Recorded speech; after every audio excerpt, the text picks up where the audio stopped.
Thank you very much, and good morning.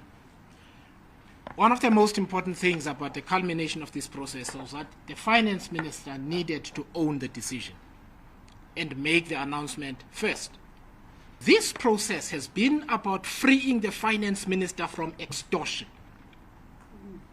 We can now proceed with the budget without also having to talk about legislation that has already been passed by Parliament. This is what this has been about. We cannot hold budgets hostage to other political priorities that have nothing to do with appropriation. None of us were happy about the VAT increase, but I said on the 19th of February repeatedly that there will be no culmination to this process where nobody takes tough decisions. The VAT is 0.05% of a 2.6 trillion rand budget. 0.05%. Political parties are sitting in court because the majority to sit in a room and discuss matters that relate to the budget and the budget only is not there. We must not succumb to misinformation and the disinformation that has happened over the last 2 months. The finance minister is now free to do his job. The law says Parliament must approve or amend the budget.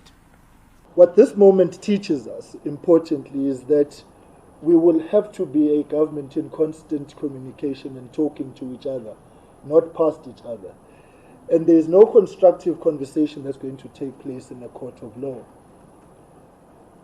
There is no constructive conversation that is going to reach us at the point of resolving our problems if we continue seeing the kind of big brother syndrome that characterizes some of the behavior that is out there. We celebrate more than just the scrapping of an unjust tax.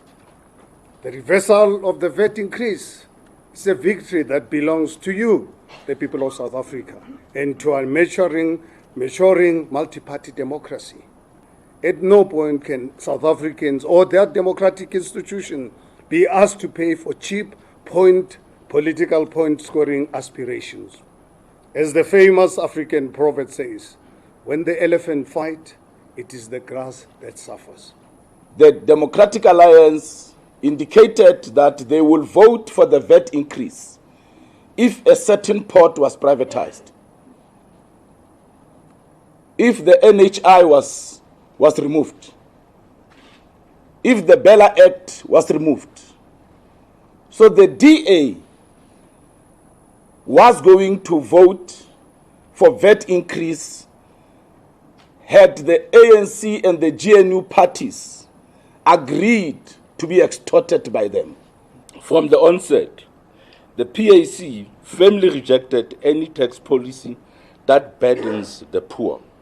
Instead, we constantly called for bold and practical structural reforms to address systematic corruption, administrative inefficiency, and illicit tax evasions.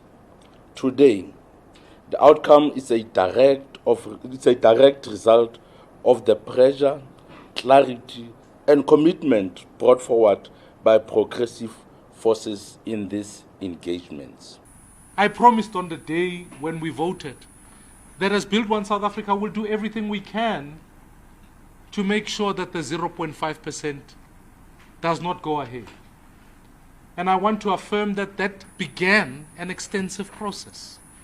It began a process at which, through the African National Congress, we were able to engage and share some of these thoughts and these questions. We're able to speak to National Treasury and put proposals about how we can raise revenue and make sure that ultimately, when we go to the second part of the budget, which is part of the Appropriations Committee, a committee I chair, that when we look at the Division of Revenue Bill and the Appropriations Bill, we would be able to amend using the Money Bills and Related Matters Act to alleviate wasteful expenditure, do the appropriate reviews, and ensure that we never get around to the increase of 0.5%. And let us all be clear that this is also not a result of litigation or political grandstanding. it is a result of us all here today present putting our country first.